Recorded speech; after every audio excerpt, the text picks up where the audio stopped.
ఇల్లు మీది రిజిస్ట్రేషన్ ఖర్చు మాది. క్రెడాయ్ ప్రివిలేజ్ కూపన్ దక్కించుకోండి. ఈ మెగా ధమాకా ఆఫర్ పొందండి.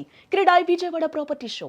దుగరాజపట్నంలో షిప్ బిల్డింగ్ యార్డ్ నిర్మాణం అనేది ఇప్పుడు ఒక కీలక దశకు చేరుకుంది. దీనికి సంబంధించి రాష్ట్ర ప్రభుత్వం జీవో కూడా రిలీజ్ చేసింది. ఇది వైజాగ్ పోర్ట్ ట్రస్ట్ కలుపుకొని ఏపీ మ్యారిటైమ్ బోర్డు కలిపి ఒక స్పెషల్ పర్పస్ వెహికల్ గా నిర్మించాలనేటువంటి సంకల్పం తీసుకునే ఆ దిశగా అడుగులు వేస్తున్నాయి. షిప్ బిల్డింగ్ అనేది ఒక ప్రత్యేకమైనటువంటి వ్యవహారం. అలానే దుగరాజపట్నంలో గతంలోనే భారీ నౌకాశ్రయానికి విభజన చట్టంలో హామీ ఇచ్చారు. కానీ అక్కడ ఉండేటువంటి రాకపోకలకు సంబంధించినటువంటి అననుకూలతల్ని దృష్టిలో పెట్టుకొని ఆ పోర్టుని రామాయపట్నంకి షిఫ్ట్ చేశారు.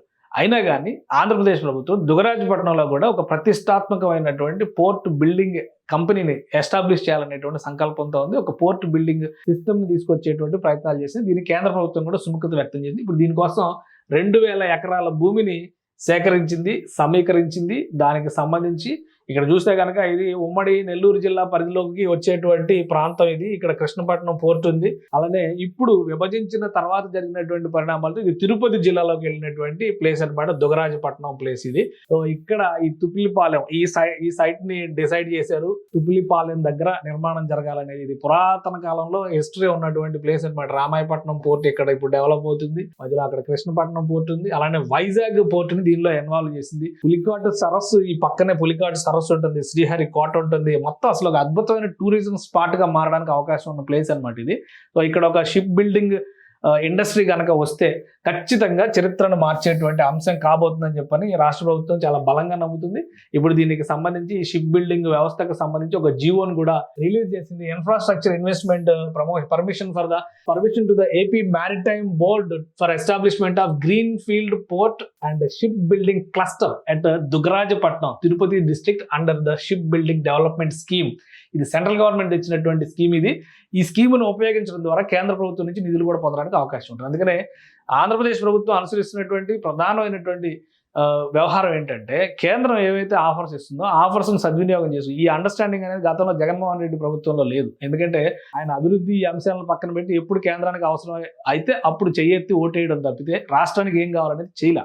ఇక్కడ వీళ్ళు చేస్తున్నారంటే అలా చేయబట్టే చాలా పెద్ద ఇది వాటర్ మిషన్ కూడా మిస్ అయిపోయింది అనమాట. గత ప్రభుత్వం 14,000 కోట్లు సపోర్ట్ చేసేటువంటి ప్రాజెక్ట్ అది జల్ జీవన్ మిషన్. దాన్ని పక్కన పెట్టేశారు. కానీ ఇప్పుడు మళ్ళీ ఉప ముఖ్యమంత్రి పవన్ కళ్యాణ్ దాన్ని అడ్వాంటేజ్ చేసుకుని ఎక్స్టెన్షన్ చేసుకుని జల్ జీవన్ మిషన్ ని మళ్ళీ రివైజ్ చేసుకుని ఏపీకి తీసుకొచ్చారు. అదే తరహాలో ఇప్పుడు కేంద్ర ప్రభుత్వం తీసుకొచ్చినటువంటి ఈ స్కీమ్స్ ని ఉపయోగించుకోవడం ద్వారా ఫండ్స్ రైజ్ చేసేటువంటి ప్రయత్నాలు చేస్తుంది. సో దీనికి సంబంధించి జియో ఇచ్చింది. ఇందులో చాలా కీలకమైనటువంటి అంశాలు మెన్షన్ చేసింది. మొత్తం జియో చదివితే చాలా ఇది పడుతుంది కాబట్టి క్లారిటీ ఇస్తాను మీకు. ఇందులో Vizag port trust, Visakha port trust ని ఇందులో ఇన్వాల్వ్ చేసింది. The national mega ship building cluster అనేటువంటి పేరుతో దీన్ని ఇక్కడ తీసుకురాబోతున్న ఒక స్పెషల్ పర్పస్ వెహికల్. ఇది మనం క్లియర్ గా తెలుసుకోవాల్సినటువంటి విషయం అనమాట. ఒక మేజర్ ఇంపార్టెంట్ అంశం ఏంటంటే ఇందులో secretary ministry of ports waterways, ఇది సెంట్రల్ గవర్నమెంట్ కి సంబంధించి government of India has set a bold target under the maritime India vision 2030.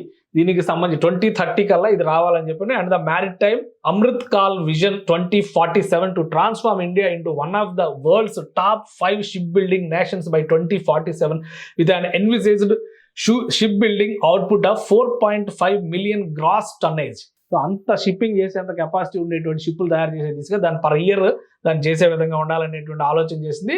In order to track the accelerate the development of the national mega ship building cluster Andhra Pradesh including the creation of and special purpose vehicle SPV between MOP అంటే ministry of, ఇక్కడ already చెప్పారు కదా, ministry of shipping and water ways and the Andhra Pradesh government దానికి ఒక MoU చేసుకుంది. దాని ప్రకారం ఇప్పుడు the extend it's support to the SPV through the entities in the state such as Visakhapatnam Port Authority VPA and proposed memorandum of understanding అనమాట. దాంతో propose చేశారు. ఇప్పుడు దీన్ని ఈ రెండు సంస్థలు కలిసి AP maritime board, Visakhapatnam ship building కి సంబంధించినటువంటి ట్రస్ట్, విశాఖపట్నం పోర్ట్ ట్రస్ట్, ఇవి రెండు కలిపి ఈ మొత్తం వ్యవస్థని నిర్మించబోతున్నాయి.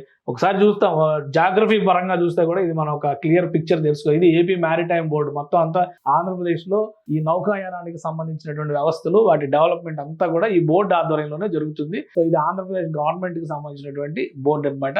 ఈ బోర్డు ఇప్పుడు విశాఖపట్నం పోర్ట్ ట్రస్ట్ తో కలిసి ఈ జాయింట్ వెంచర్ ని వేయబోతుంది. అలానే డిస్టెన్స్ వైజ్ గా చూస్తే ఈ రెండింటికి చాలా దూరం ఉంటుంది. విశాఖపట్నం ఎక్కడ ఆ మూలన ఉంటుంది, ఇదేమో ఈ కోస్ట్ ఉంటుంది. బట్ ఏంటంటే ఆంధ్రప్రదేశ్ లో ఓల్డెస్ట్ ట్రస్ట్ కాబట్టి ఇది విశాఖపట్నం పోర్టు కాబట్టి ఈ షిప్ బిల్డింగ్ లో దీన్ని ఇన్వాల్వ్ చేయడం వల్ల ఎక్కువ ప్రయోజనం కలుగుతుందని చెప్పని రాష్ట్ర ప్రభుత్వం భావిస్తుంది. దానికోసమే ఈ పోర్ట్ ట్రస్ట్ ని ఏర్పాటు చేసింది. పోర్ట్ ట్రస్ట్ కి భాగస్వామ్యం కల్పిస్తూ 50-50% భాగస్వామ్యంతో AP maritime board, Visakhapatnam port trust ఇవి రెండు కలిసి ఈ జాయింట్ వెంచర్ ని ఏర్పాటు చేసి దుగరాజపట్నంలో షిప్ బిల్డింగ్ క్లస్టర్ ని డెవలప్ చేసేటువంటి బాధ్యత తీసుకుంటుంది. దీనికోసం 2000 ఎకరాల భూములను ఇప్పటికే రాష్ట్ర ప్రభుత్వం సేకరించింది. అవసరమైతే వాటిని మరింత ఎక్స్టెండ్ చేయడానికి కూడా ప్రణాళికలను సిద్ధం చేసుకుంది. కానీ ఇనిషియల్ గా ఇప్పుడు అందుబాటులో ఉన్నటువంటి భూముల నుంచి ఈ పనులు మొదలు పెట్టాలని చెప్పని ఆదేశాలు జారీ చేసింది. ఈ జియోలో చెప్పినటువంటి అంశం ప్రకారం ఈ రెండు కూడా ఒక జాయింట్ వెంచర్ ని ఏర్పాటు చేస్తాయి. సో ఇక్కడ ఈ తుపిలిపాలెం దగ్గర షిప్ బిల్డింగ్ క్లస్టర్ ని ఏర్పాటు చేస్తారు. కేంద్ర ప్రభుత్వంతో చేసుకున్నటువంటి ఒప్పందం ప్రకారం కేంద్ర నౌకా యాన అలానే వాటర్ వే జల రవాణా శాఖ కూడా దీనిలో ఇన్వాల్వ్ అవుతుంది. సో అక్కడి నుంచి వచ్చేటువంటి సపోర్టు ముఖ్యంగా ఈ 3 భాగాల్ని ఇన్వాల్వ్ చేయడం ద్వారా ఈ పోర్టుని వీలైనంత వేగంగా నిర్మించాలని చెప్పి ఆంధ్రప్రదేశ్ ప్రభుత్వం భావిస్తుంది. సో 2030 నాటికి ఇక్కడ ఒక బలమైనటువంటి వ్యవస్థలను తీర్చిదిద్దే విధంగా షిప్ బిల్డింగ్ లో కానీ రాబోయేటువంటి రోజుల్లో జల రవాణాకి సంబంధించినటువంటి మార్గాలను తీర్చిదిద్దడంలో కానీ ఆంధ్రప్రదేశ్ ప్రభుత్వం ఒక అడుగు ముందుకు వేసినట్టుగా భావించవచ్చు.